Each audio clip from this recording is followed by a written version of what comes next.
Hi friends, welcome to the channel. మీరు కనుక ఛానల్ని ఫస్ట్ టైం విజిట్ చేసినట్టయితే సబ్స్క్రైబ్ చేయడం అస్సలు మర్చిపోకండి. ఈ వీడియోలో బోటో సిరీస్లోని 86 చాప్టర్ గురించి చెప్పబోతున్నాను. ఇంకా అసలు ఆలస్యం చేయకుండా స్టార్ట్ చేద్దాం.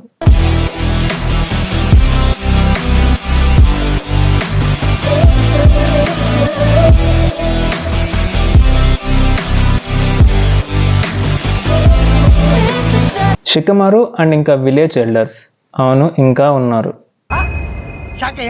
వీళ్ళ మధ్య కన్వర్జేషన్తో ఈ చాప్టర్ స్టార్ట్ అవుతుంది. ఈ బరుటో విలేజ్కి ఎందుకు తిరిగి వచ్చాడు అండ్ ఆయన హొకాగేని చంపాలనుకున్నాడు అండ్ అలాగే ఉజుమాకి కవాకిని కూడా చంపాలనుకున్నాడు. సో అతన్ని ఎలాగైనా సరే ఎలిమినేట్ చేయాలి అని విలేజ్ ఎల్డర్స్ అంటారు. బరుటో ఎందుకు వచ్చాడు, అతని ఉద్దేశం ఏంటో అదైతే తెలియదు కానీ బట్ బరుటో వల్లనే లీఫ్ విలేజ్ సేవ్ అయింది కోడ్ నుంచి అని షికమారు అంటాడు.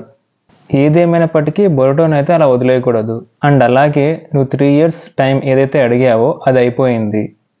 సో 8th హొకాగేగా పర్మనెంట్గా ఇంకా నువ్వే ఉండు, అప్పుడే మన లీఫ్ విలేజ్కు మంచిది అని ఆ విలేజ్ ఎల్లర్స్ అంటారు. నేను మీతో తర్వాత మాట్లాడతా అని షికమారు అక్కడి నుంచి వెళ్ళిపోతాడు. నెక్స్ట్ షికమారు తన హొకాగే ఆఫీసులో ఉండగా ఈనో ఎంటర్ అవుతుంది. నువ్వు ఏదైతే ఓల్డ్ మిషన్స్కి సంబంధించిన రికార్డ్స్ అడిగావో అవి తీసుకొని వచ్చాను అని ఈనో అంటుంది. ఓకే థ్యాంక్స్, ఇక్కడ నువ్వు వెళ్ళొచ్చు అని షికమారు అంటాడు. వన్స్ బయటకు వచ్చాక ఈయన షికమారుతో మైండ్తో కనెక్ట్ అవుతుంది. ఈ రికార్డ్స్ అన్ని నువ్వు ఊరికే చెప్పావు కదా, ఇంతకీ అసలు విషయం ఏంటో చెప్పు అని ఈయన అడుగుతుంది. మన మాటల్ని వాళ్ళు వినగలుగుతారు కాబట్టి ఇలా మాట్లాడుతున్నాను. సో ఇప్పుడు నేను చెప్పబోయే మాటలు డిటెక్షన్ టీమ్కి కూడా తెలియకూడదు అండ్ రికార్డ్స్లో కూడా ఉండకూడదు అని షికమారు అంటాడు. రికార్డ్స్లో ఉండకూడదు అంటే అది రూల్స్కి అగ్నెస్ట్గా వెళ్ళినట్టు అవుతుంది అని ఈయన అంటుంది. నేను కొనహా సేఫ్టీ గురించి చెప్తున్నాను అండ్ నేను నిన్ను తప్ప ఇంకా ఎవరిని ఇక్కడ నమ్మలేను అని షికమారు అంటాడు. అంతటితో వాళ్ళ కన్వర్జేషన్ని ఫినిష్ చేశారు. నెక్స్ట్ ఇంకా మనకు కవాకిని, ఏడాని, డేమియన్ని చూపిస్తారు. ఏడా కవాకికి మొత్తం ఆ షింజూస్ గురించి, వాళ్ళ టార్గెట్స్ గురించి మొత్తం ఎక్స్ప్లెయిన్ చేస్తుంది. ఆఖరికి వాళ్ళు ఉజుమాకి, నరుటోని కూడా చంపాలనుకుంటున్నారు అని ఏడా అంటుంది. అప్పుడు కవాకి చాలా సీరియస్ అవుతాడు అండ్ అయినా లార్డ్ 7th నాతో ఉన్నాడు అండ్ అలాగే నేను కూడా వాళ్ళని ఎవరిని వదిలిపెట్టాను అని కవాకి అంటాడు. హే కవాకి, లార్డ్ 7th బతికే ఉన్నట్టు మనకి తెలుసు అండ్ అలాగే బొరుటో సాస్కేకి తెలుసు. ఇలాగో వాళ్ళు క్రిమినల్స్ కాబట్టి వాళ్ళు ఏం చెప్పినా ఎవరు నమ్మరు. కానీ ఒకవేళ ఆ షింజూసే లార్డ్ 7thని వెతుక్కుంటూ ఇక్కడికి వచ్చారంటే నువ్వు ఏ అబద్ధాన్ని అయితే క్రియేట్ చేసావో దాని మీద అందరికీ అనుమానాలు వస్తాయి అని డేమియన్ అంటాడు. కవాకి ఇంకా అక్కడి నుంచి లేచి వెళ్ళిపోతాడు. బయటికి వెళ్ళాక మీడ్స్కి అతన్ని కలుస్తాడు. వాళ్ళ ముగ్గురు మూమెంట్స్ని గమనిస్తూ అక్కడ ఉండడమే మీడ్స్కి యొక్క మిషన్ అని మనకి తెలుస్తుంది. నెక్స్ట్ మనకు శారదాని, సుమురిని అండ్ బొరుటోని చూపిస్తారు. శారదా ఏమో బొరుటోని హగ్ చేసుకున్న విషయాన్ని గుర్తు చేసుకొని చాలా ఎంబారసింగ్గా ఫీల్ అవుతూ ఉంటుంది. అసలు 3 years అయిపోయింది, నువ్వు బాగానే ఉండడం చూసి హ్యాపీగా ఉంది అని సుమురి అంటుంది. మీ ఇద్దరిని చూశాక నాకు కూడా హ్యాపీగా ఉంది, కానీ శారదా నువ్వు వాళ్ళు హక్ చేసుకుంటావని నేను ఎక్స్పెక్ట్ చేయలేదు అని బొరుటో అంటాడు. అది కేవలం నేను నీ గురించి వరి అవుతూ కూర్చున్నాను కాబట్టే జరిగింది అని శారదా అంటుంది. నువ్వు విలేజ్లో ఇలా ఉండడం ఓకేనా అని సుమురి అడుగుతుంది. నేను నా చాక్రాని వ్యానిష్ చేశాను కాబట్టి ఏం పర్లేదు, డిటెక్షన్ టీం వాళ్ళు కూడా కనుక్కోలేరు, కవాకికి మాత్రమే తెలుస్తుంది అని బొరుటో అంటాడు. నేను మెయిన్గా నా మాస్టర్ గురించి చెప్పడానికి వచ్చాను అని స్టార్ట్ చేసి సాస్కే అలా అబ్జర్వ్ అయిపోయిన విషయాన్ని శారదాకి, సుమురికి చెప్తాడు. బొరుటో ఇక్కడే ఉన్నాడు, నాకు తెలుస్తోంది అని కవాకి అంటాడు. నన్ను కాపాడే క్రమంలోనే ఆ విధంగా మాస్టర్ సాస్కే అలా బంధించబడ్డాడు అని బొరుటో ఎక్స్ప్లెయిన్ చేస్తాడు. అండ్ అలాగే క్లాగ్రైమ్స్ అలా ట్రీస్గా మారి దాని తర్వాత షింజూస్గా ఎవాల్వ్ అవ్వడాన్ని కూడా వాళ్ళిద్దరికీ ఎక్స్ప్లెయిన్ చేస్తాడు. మీడ్స్కి షికమారుతో కనెక్ట్ అయ్యి బొరుటో ఇలా లీఫ్ విలేజ్కి వచ్చాడు అండ్ ఏడాతో కనెక్ట్ అయ్యి అతడి ఎగ్జాక్ట్ లొకేషన్ తెలుసుకోండి అని చెప్తాడు. ఇంతకీ కవాకి ఏం చేస్తున్నాడు అని షికమారు అడుగుతాడు. ఈ మిషన్కి కవాకి కాదు, నేను వెళ్ళడమే మంచిది, ఎందుకంటే కవాకిని బొరుటో కూడా ఫీల్ అవ్వగలడు అని మీడ్స్కి చెప్తూ ఉంటాడు. మనకు అక్కడ చూపిస్తే కవాకి అక్కడ అన్కాన్షియస్గా పడి ఉంటాడు అండ్ అతడి నెక్ మీద స్నేక్ బైట్స్ ఉంటాయి. త్వరగా కనుక్కోండి లార్డ్ 8th, నేనైతే వాడిని అస్సలు వదిలిపెట్టాలనుకోవట్లేదు అని మీడ్స్కి అంటాడు. అక్కడ సుమిరి అండ్ శారదాతో మాట్లాడుతున్న బొరుటోతో షికమారు డైరెక్ట్గా కనెక్ట్ అవుతాడు.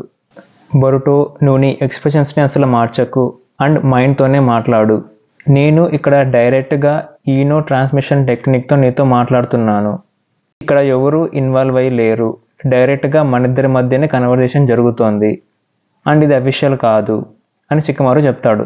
ఒక హొకాగే అయ్యుండి ఎందుకు ఇలా సీక్రెట్గా చేస్తున్నావు అని బొరుటో అంటాడు. నేనేం అఫీషియల్ హొకాగేని కాదు, నేను జస్ట్ టెంటేటివ్ హొకాగేని మాత్రమే. అండ్ అయినా నేను చెప్పేది విను, ఫస్ట్ ఆ ప్లేస్ నుంచి పక్కకు వచ్చేసి, ఎందుకంటే నీకోసం ఒకరు అక్కడికి వస్తున్నారు అని షికమారు అంటాడు. అంతలోనే బొరుటోని ఒక స్నేక్ చుట్టేస్తుంది. బొరుటో ఫ్లయింగ్ థండర్ గాడ్ టెక్నిక్ని యూజ్ చేసి తప్పించుకుంటాడు. ఎదురుగా చూస్తే అక్కడ మీడ్స్కి ఉంటాడు. ఫైనల్లీ నిన్ను కలిశాను బొరుటో, ఈ మూమెంట్ కోసం నేను ఎప్పటి నుంచో వెయిట్ చేస్తున్నా. వీడు నీకేం చెప్పాడో తెలియదు కానీ నువ్వైతే అడ్డు రాకు శారదా అని మీడ్స్కి బొరుటో మీద అటాక్ చేస్తాడు. బొరుటో లైటింగ్ టెక్నిక్ని యూజ్ చేసి తన కత్తితో ఆ స్నేక్స్ అన్నిటినీ కట్ చేస్తాడు. బొరుటో అక్కడి నుంచి వెళ్ళిపోతూ శారదాతో చివరిగా మాట్లాడతాడు. శారదా, నేను నీకు ప్రామిస్ చేస్తున్నా, మాస్టర్ని కాపాడుతాను అండ్ అలాగే ట్రీగా మారిన వారందరినీ కాపాడుతాను అండ్ అలాగే అని కంప్లీట్ చేయకుండా నేను మళ్ళీ వస్తాను అని అక్కడి నుంచి వెళ్ళిపోతాడు. నువ్వు నాతో మాట్లాడాలి అని అనుకున్నప్పుడు ఎందుకని నన్ను పట్టుకోమని ఆర్డర్ వేశావు మిస్టర్ ఎయిత్ హొకాగే అని బొరుటో అంటాడు. లీఫ్ విలేజ్లో అందరూ కూడా నిన్ను ఎలిమినేట్ చేయాలనుకుంటున్నారు. కేవలం లీఫ్ విలేజ్ మాత్రమే కాదు, మొత్తం ల్యాండ్ ఆఫ్ ఫైర్ కూడా అదే ఉద్దేశంతో ఉన్నారు. ఒక హొకాగేగా నేను అలా మీడ్స్కిని ఆపలేను అని షికమారు అంటాడు. సో నిన్ను నువ్వు సేవ్ చేసుకుంటున్నావు, ఇంతకీ నాతో నీకేం పని అని బొరుటో అంటాడు. నేను ఒక హొకాగే అయినందున కొన్ని విషయాలు నాకు తెలుస్తాయి అండ్ పబ్లిక్గా నేను నీకు హెల్ప్ చేయలేకపోయినప్పటికీ నేను నా వేస్లో నీకు పవర్ ఇవ్వగలను అండ్ హెల్ప్ చేయగలను. దానికి నీ సహాయం కూడా నాకు అవసరం అని షికమారు అంటాడు. ఏంటిదంతా నాన్ సెన్స్ అని బొరుటో అంటాడు. నేను చెప్పేది విను. నెక్స్ట్ ఇంకా షికమారు వేసిన డైలాగ్కి నేనైతే సూపర్ హ్యాపీగా ఫీల్ అయ్యాను. అండ్ ఐ థాట్ షికమారు అంటే ఇది కదా అనుకున్నా. నువ్వు నిజానికి ఉజుమాకి బొరుటో కదా అని అడుగుతాడు. ఆ కన్వర్జేషన్ని వింటున్న ఈయన కూడా షాక్ అవుతుంది. నేను అమడోతో మాట్లాడడం కంటే ముందు ఈ విధమైన పాసిబిలిటీని ఎప్పుడు ఆలోచించలేదు. అంటే ఒకవేళ మెమరీస్ని కూడా ఫేక్గా క్రియేట్ చేసి ఉంటే అని ఆలోచిస్తే కవాకిని అండ్ అలాగే నీ ప్లేస్ని స్విచ్ చేస్తే అన్నిటికీ సమాధానం దొరుకుతుంది. సో నేను నీ దగ్గర నుంచే వినాలనుకుంటున్నా, నా క్వశ్చన్కి ఆన్సర్ చేయి బొరుటో అని షికమారు అంటాడు. అప్పుడు బొరుటో అక్కడే ల్యాండ్ అయ్యి, ఇప్పుడైతే విలేజ్ నుంచి చాలా దూరంగా వచ్చేసాను అండ్ కవాకి కూడా నా ప్రెజెన్స్ని ఫీల్ అవ్వలేడు అని చెప్తాడు. ఎంతవరకని మనం ఈ కన్వర్జేషన్ని కొనసాగించవచ్చు అని బొరుటో అడుగుతాడు.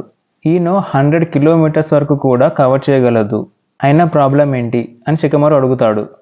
ఏం లేదు, సారీ ఫర్ ద ఇంటరప్షన్, నాకైతే కాస్త పని పడింది అని బొరుటో అంటాడు. అక్కడ మనం చూస్తే మీడ్స్కి యొక్క స్నేక్ బొరుటోతోనే ఉంటుంది అండ్ మీడ్స్కి చాలా వేగంగా పరిగెత్తుకుంటూ బొరుటో వైపు దూసుకొని వస్తూ ఉంటాడు. సరే మీడ్స్కి, నేను సింపుల్గా తప్పించుకోవాలని నాకు అర్థమవుతుంది, ఇంకా రఫ్గా హ్యాండిల్ చేయాల్సిందే. ఈ విధంగా ఈ చాప్టర్ ఎండ్ అవుతుంది. వీడియోని చివరి వరకు చూసినందుకు చాలా థ్యాంక్స్. వీడియోని లైక్ చేయడం అస్సలు మర్చిపోకండి. నెక్స్ట్ వీడియోలో మళ్ళీ కలుద్దాం. Take care, bye.